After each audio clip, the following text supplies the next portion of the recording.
Last July, a girl was recovered from a suspected sex trafficking ring in Dallas 26 days after she was reported missing from Waxahachie. She was 11. All of these girls were initially labeled runaways.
Leave me alone, girl.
Missing man last seen in Knox County. Jared McColloch. Sheriff's office says McColloch's truck was found near the point.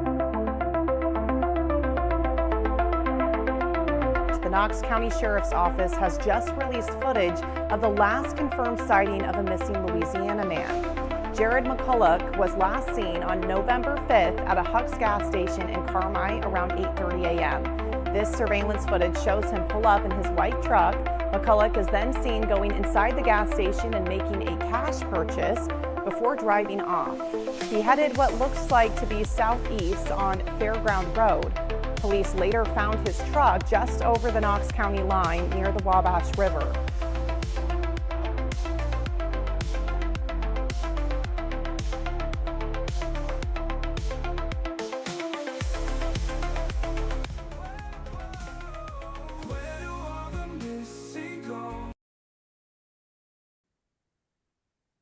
Welcome back to Missing People in America with Tessa and Jessica. Today we are here with Tammy, the mother of Jared McColloch, who went missing on November 5th, 2023 from Carmi, Illinois. Can you tell us a little bit about Jared? Jared's growing up, he's always shy and he remained shy. Shy, quiet, bashful, kept to himself. He loved the outdoors, children. He was helpful. He was a big child himself. I think all kids, little kids, always gravitated towards him because he acted like a child. The same with his dogs, the same way. Very loving. Could be a handful at times, just like any boy, but. And can you tell us about his disappearance? Well, I mean, I don't know where you want to start with that because it's also confusing and it's a long story if I was to go in like full detail on it. But Jared had called me the evening of the 4th, and it was I have the time written down 5:16 because I just looked at the phone today. That I talked to him for about 10 minutes, and it was on a Saturday, just a normal day. He was grouchy because the water heater wasn't working, and he just gotten off of work, so he was dirty and wanted to shower and everything. So we was talking about that, and he was worried about having to replace it. Those aren't cheap. But other than that, I mean, it was normal conversation. He was talking about running to town, going to get a pizza and going out to the movies with a friend of his. And next thing I know, I get that phone call Monday morning. And that's kind of led to a spiral of backtracking in a Lifetime movie from, I don't know how much detail, do you want me to go into detail as far as what we know now? Yeah, go ahead. So the truck and his two dogs were found along the Wabash River on the morning of the 6th.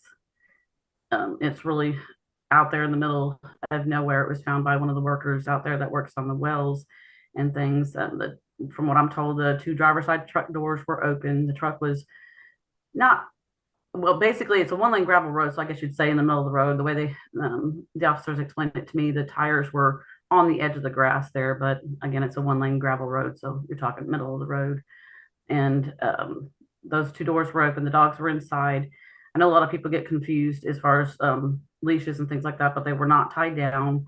They had their leashes on because Jared always kept their leashes on them because one time prior, through his travels, one of the dogs jumped out and ran into traffic, scared him. So after that, whenever he traveled, he always kept the leashes on. So that way, as soon as the doors open, he had a hold of them leashes so they couldn't run off and get hurt. But they weren't tied down or anything like that. From what I was told, Rusty, which is the brown colored dog, I'm not sure what he is. He's different, but he got out with them whenever they got there. And Roxy May, she's the German Shepherd. She didn't want to get out of the vehicle. They said that they really had to coax her out. She didn't want to leave, but that's her. She really doesn't people well. And if she doesn't know you, she's not going to come to you. And Jared was her sidekick. I said she doesn't people well, but she needs people, meaning Jared or me and my husband.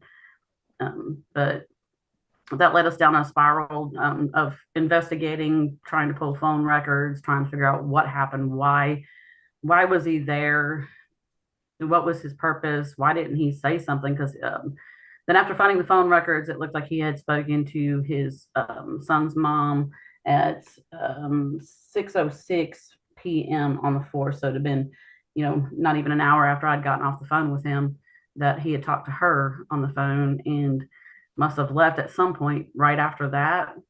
And he was supposed to, from what she has said, he was supposed to go to her house in Sandoval, Illinois, because it'd be early morning hours by the time he got there, meaning like 1, 2 o'clock in the morning.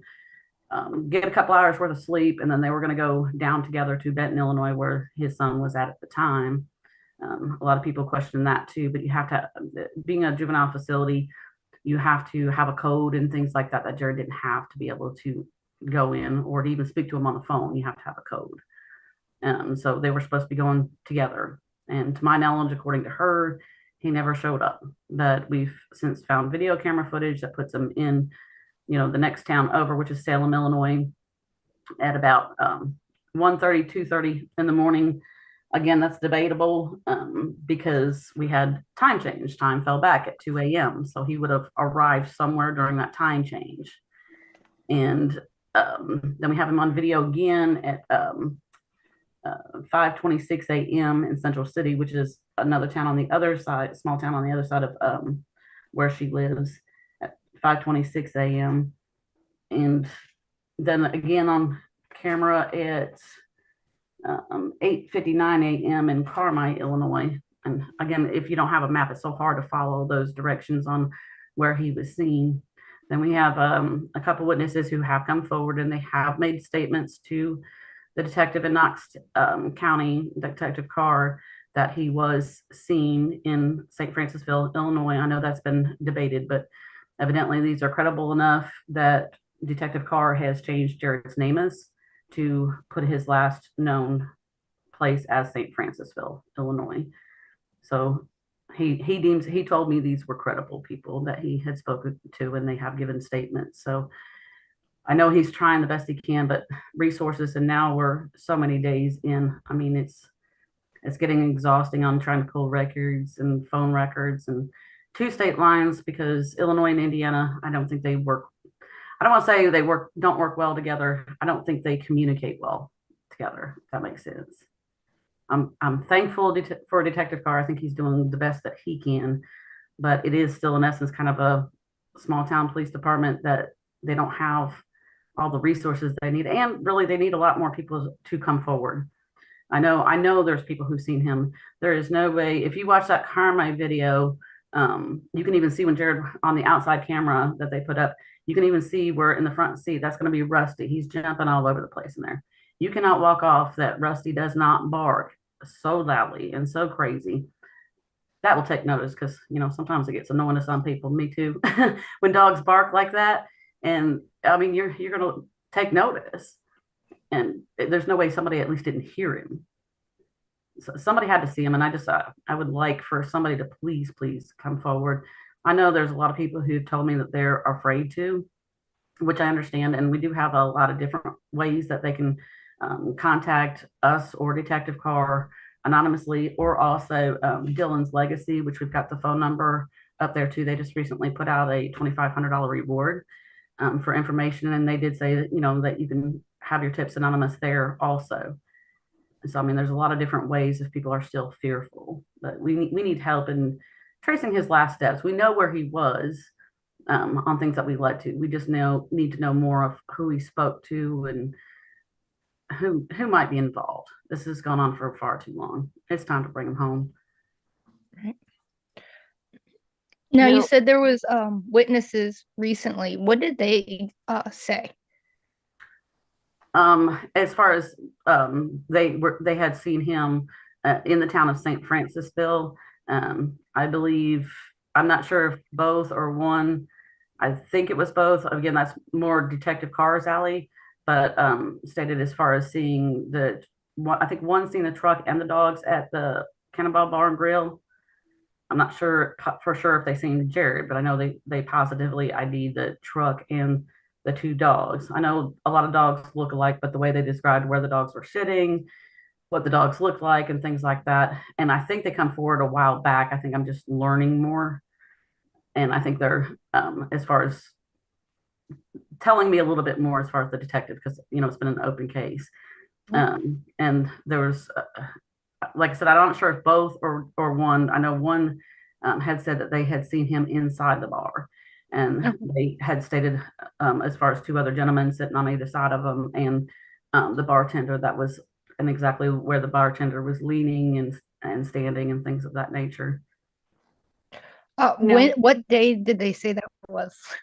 They said it was November the 6th or 5th. It was on a Sunday, between 11 and noon. But again, I'm not sure if they're talking Eastern or Central. It was right as soon as that place had opened. I know a lot of people talk about the food there. I've not ate there before. I think there's a little bit of controversy. I don't think that they're exactly happy that their name has been, or their bar name has been brought up into this a small town. It's a lot of things that they don't want to feel like they're involved in, I suppose. But I heard they have really good food, and a lot of people go there for their food, and especially for lunch on a Sunday. And it was really a pretty fall day that day too. A lot of people were out driving and looking at the leaves changing, because that whole area really is beautiful. Now, the witness that stated that they saw Jared inside of that restaurant, did they notice anything about how he was sitting with the two men, or his demeanor when they did see him?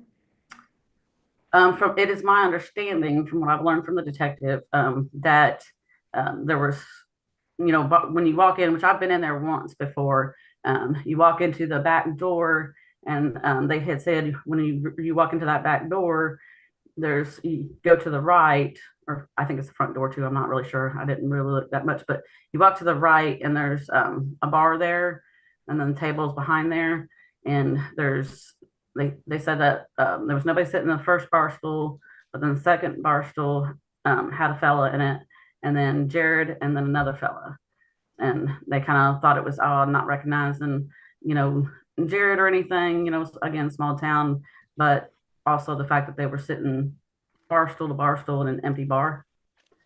And so that kind of caught as odd. But then they had said that they didn't get a good look at the other two's faces. They just remembered Jared because he had turned around and looked. I'm not sure if it's whether they walked in or when they were walking out, but they said that he looked fearful. But before they had went in, they had said that was talking about the dogs too, and they was talking about Roxy May, the German Shepherd, sitting in the driver's seat. So they was kind of joking about that, like she was driving the truck,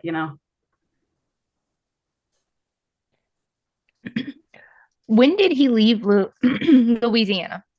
I can't say for certain. I mean, I'd have to. I know it had to be after I talked to him at 5:16, and then the child's mother called him at 6:06.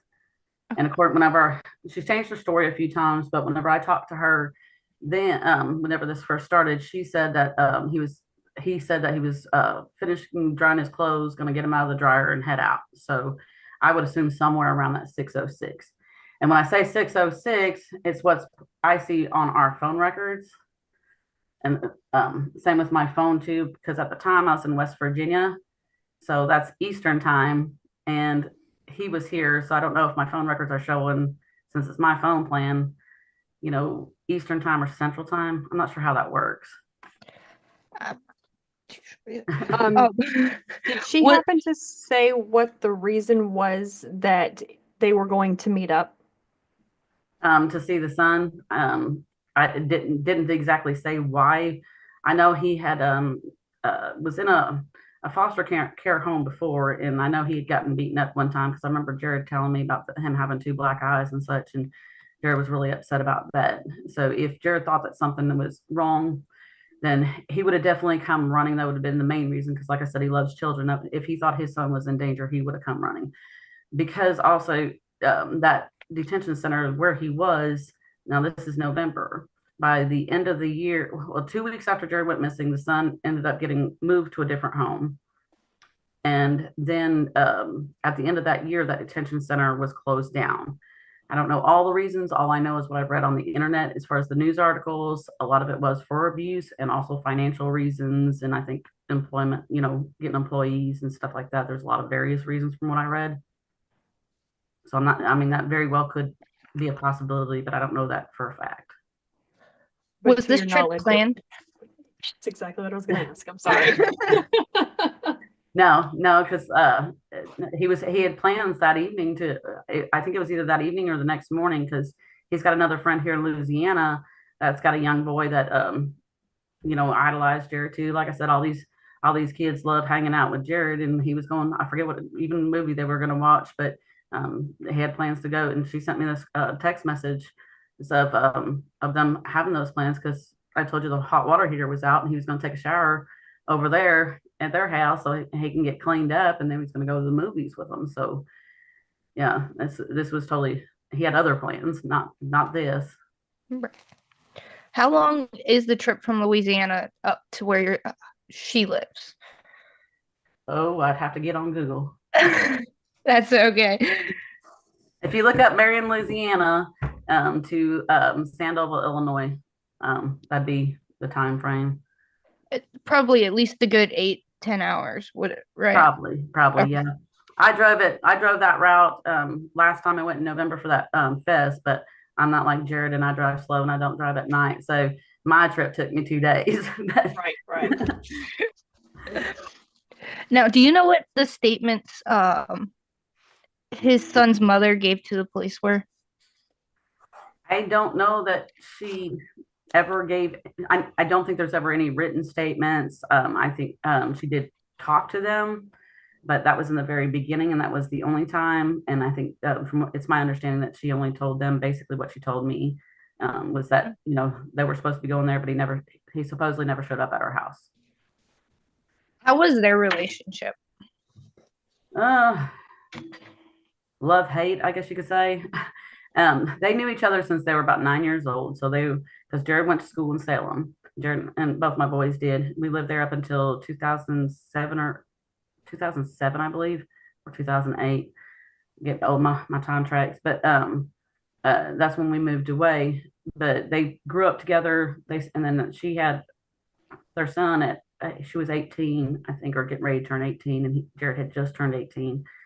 So they always kept in contact, and they were best friends one day, and then not liking each other the next, if that makes sense. But they'd still always be there for each other, kind of almost like you would a sibling. If she needed something, Jared would always still come running, and she knew that.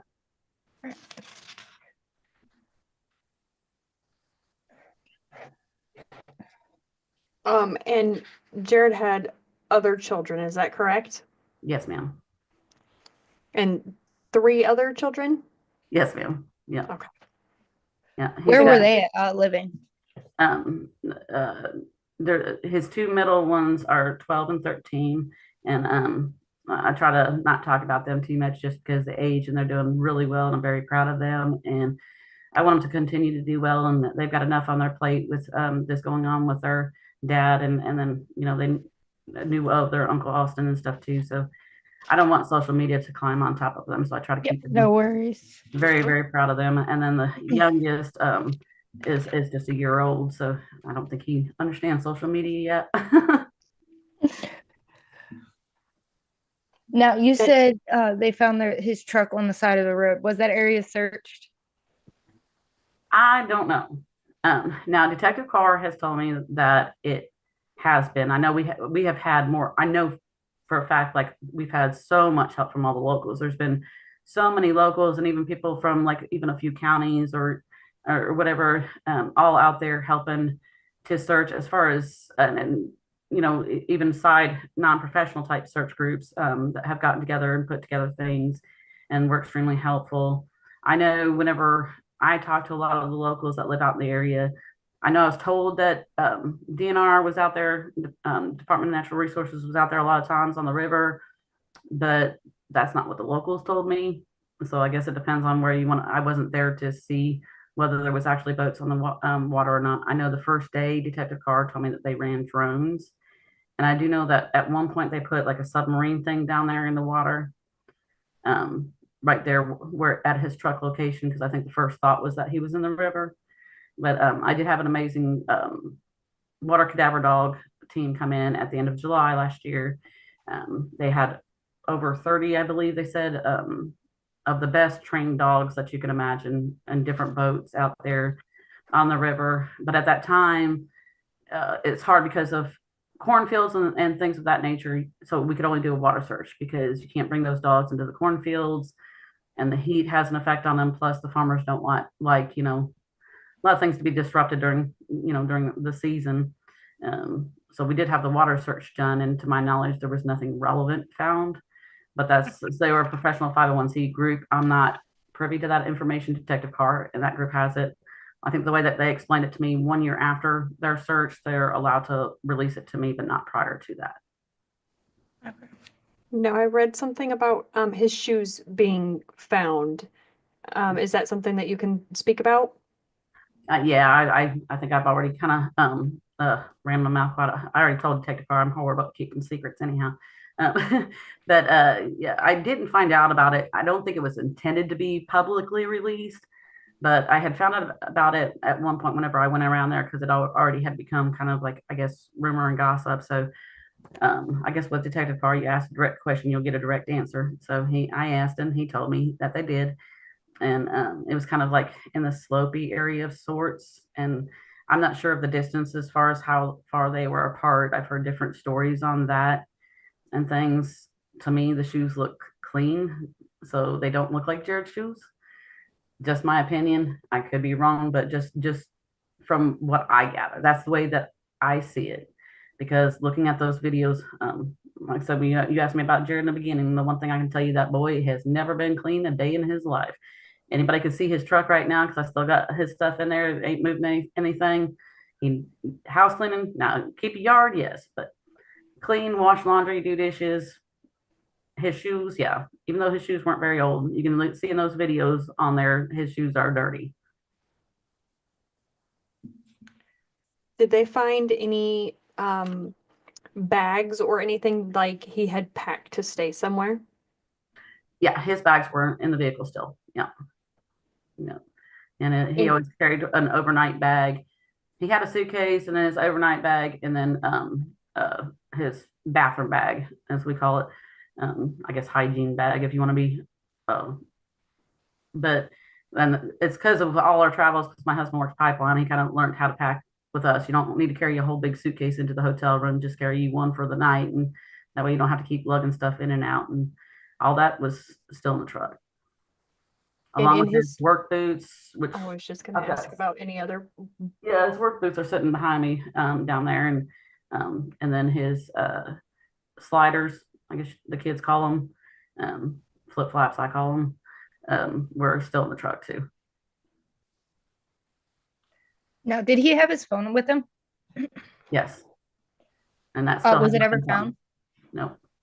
Was it pinged?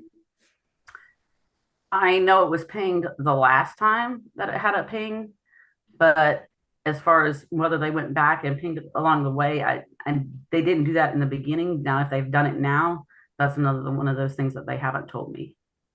Do you know where it last pinged at? Yes, it pinged.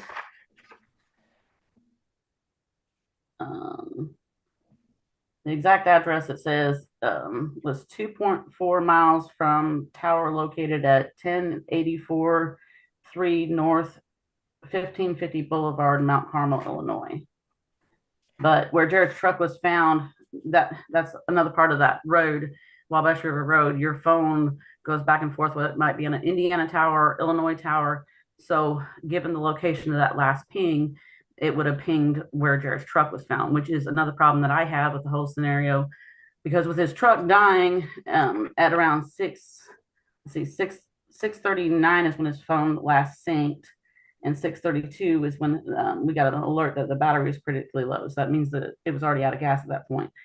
But that last time his phone pinged would have been 8 p.m. It would have been dark. So at that point, something had already happened as far as Jared was concerned, and I do believe that there's foul play, but his phone should have still been with his truck, because from all appearances, his chargers were still there. I mean, his chargers were sitting there in the truck, and he not only had one charger, he had several, because he had one of those vapes that you got to plug in and charge too. So there's no reason for his phone to have gone dead at 8 unless it had been sitting there for a long time. And it would have like sucked the battery out of the phone too, because it's searching for that tower so much out there because you're so remote. Now, you said his truck was out of gas when you found it. Didn't he stop and get gas at that gas station? in Carmi. But yeah, you're talking a lot of miles between Carmi and Okay. there. That's the one we last know that he did. Now his truck is good on gas. I know people thought it was odd too. That was been brought up that each time he got gas, I think once he got 30, and then the other times he got 20. I'd have to look back on my notes again. But really, I've been driving his truck here lately, and to answer everybody's questions, yes, I've already had it printed. I've already had it tested. I've already done everything that I can do. And yes, we had to replace the windshield not too long ago, but I can, because it was cracked, and we have to have an inspection sticker here in Louisiana. But I can promise you, I've got the old windshield. I kept it just in case, because you never know. But his truck is very good on gas. I mean, I can put 25, $30 in it, and it fills it up. Well, Jared always, and here in Marion where we live, they got this gas station that Jared would always stop at before work. So that's where he always just, and at that time, you got to prepay. So he just go in there and get him a breakfast sandwich, hand him $20 to put gas in his truck, because he knows he's not going to go over, So it became a habit. Breakfast sandwich, $20 worth of gas, Right. Now, how far from where his truck was found was the closest gas station? Oh, you're talking quite a few miles. One of the locals, if anybody's commenting on there, could probably tell you, but it'd be quite a few miles. Because I forget how have to go to Vincennes. I without looking on my phone and looking it up and Google mapping it, but it is good ways. Okay. Did anyone ever say that they remember seeing him at any of the local gas stations? I think in that Carmi video, I think I was able to speak to everybody but one person, I think, that I've seen in that video, and they remembered seeing him. And, of course, because a lot of that time frame too, a lot of them were getting ready for church, and things. It was a Sunday morning, about 9 o'clock. And I think they feel horrible because, like, they said it, it's one of those things like me and Samantha, my niece, said, if you could just reach through that camera, jerk him and hold him tight and, not let him go. And those people feel the same way. Now, you have access to his phone records. Were there any suspicious phone calls or texts prior to his disappearance? No. Mostly, I mean, Jared was becoming an old man at 33. He was at home with his dogs and working home, and he had just planted him a garden. He was starting a garden. He was getting ready to build him a chicken pen. He wanted to start raising chickens, and he wasn't, like I say, he was always shy too, so he wasn't a social person either. He didn't go out. And Now, go ahead. do you still pay for his phone? Yes, he's on our plan. Yeah, I don't want to shut it off because I'm afraid. I mean, what if something comes up? What if we need it? I mean, God love it. I would love if he ever answered it, but I just don't think that's going to happen. But unfortunately, that's just the reality that I'm trying to get with. But I'm still afraid to shut it off. Just something. And really, Detective Carr told me it's probably better not to, because I asked him his thoughts too. But it's one thing that you just, I don't know. I don't know if I'm ever going to be able to. Right. And any ping or anything like that. Right. And then I'll look on it on. too, like minutes used, data used, anything on there. And so far, there's not been nothing, but maybe one day. He also did have I never mentioned anything publicly, and I'm still not now.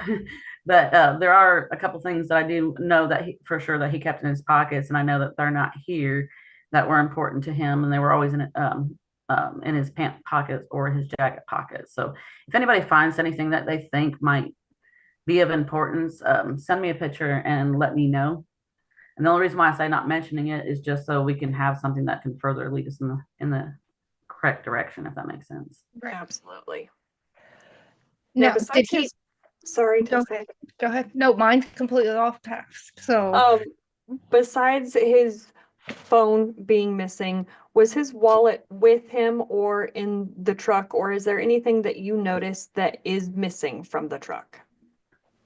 I couldn't tell you as far as inside the truck because Jared's got his tools. They said it didn't seem that way because all his tools were in there, but I can't tell you all his tools were in there because I don't know what all tools he had in there. I don't know what all kinds of tools he had, period. Same way with my husband. I couldn't have any idea on any of that. So if there was something tool wise missing, not that I can say. His wallet wasn't found, and They said that his vape was missing too. I do know that I don't know nothing about vapes, but I'm sure everybody else does. They got the charging ones that you got that stuff that you put in, and then they got the disposable ones. I know he did not like the ones that you get that are disposable. He liked the ones that you had to go and you had to get the juice or and charge them or whatever. There was a disposable vape that was still in the box that was in his truck, which was odd to me considering unless he kept it for an emergency. But then there was also 2 packs of cigarettes because he always kept a backup pack of cigarettes because he was trying to quit smoking.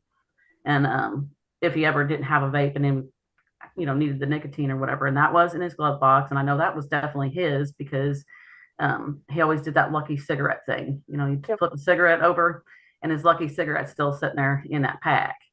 Now there is a pack in the back seat driver's door that's been partially used, but it does have a Louisiana stamp on it though. But it's been partially used. I think there's probably about 8 cigarettes left in it, but there's no lucky cigarette, and that's kind of odd to me because Jerry would probably throw those out and not smoke them because that's bad luck and all that kind of good stuff.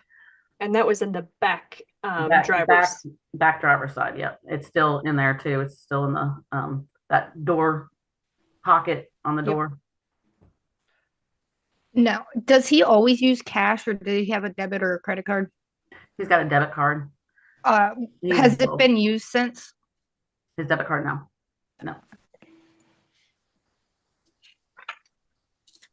And the last sighting of him at the gas station, he did pay for his fuel in cash. Yeah.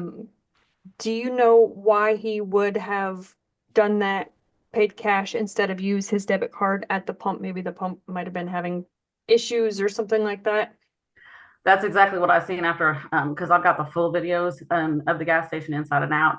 And watching the video, you can see that he goes to the pump, and that's actually how the detective Carr found the video there in Carmi, because he found the declined receipt in the truck. And but looking at that full video, you can see him put the card in and whatever happens, and then he just goes ahead and goes inside to pay. But I can also see that same pump, but on the other side of the pump, a young lady comes and pulls up, and I'm assuming maybe she had the same problem because you see her get out like she's going to pump her gas, but then she gets back in her car and pulls up to the next pump forward. So I'm thinking there was probably a pump issue. And instead of just moving the truck, he just went in and paid cash. Did his $20 normal,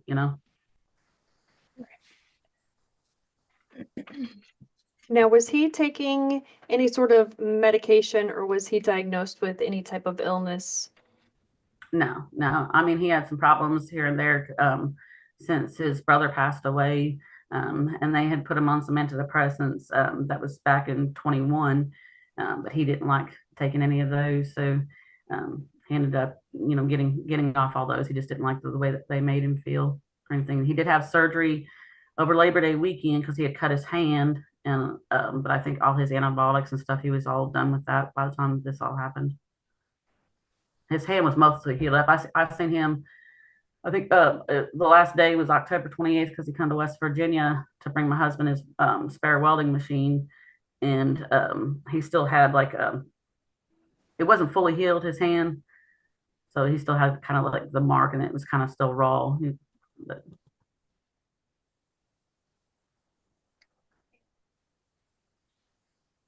Hester, do you have Any more questions, Jessica? I do not. Okay. Do we have any community questions? I've been trying to keep up here. I can see if I can find it.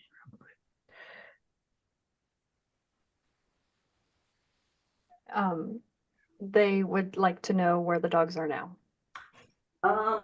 My husband went back there into the bedroom to try to keep them quiet, so they're probably in there. I could probably get Roxy to come up here if they want to. Bring them on in. I love this. She's taking care of them, and I'm glad your community question thing's working because mine's not. Okay, I got you. I still can't get it to load. So many questions about the dogs. So sweet. They need to know. They gotta see the puppies. I know. So loyal.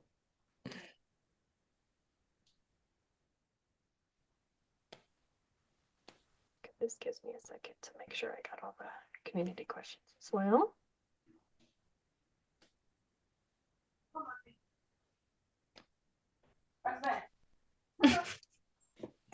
I hear a puppy. I hear them coming.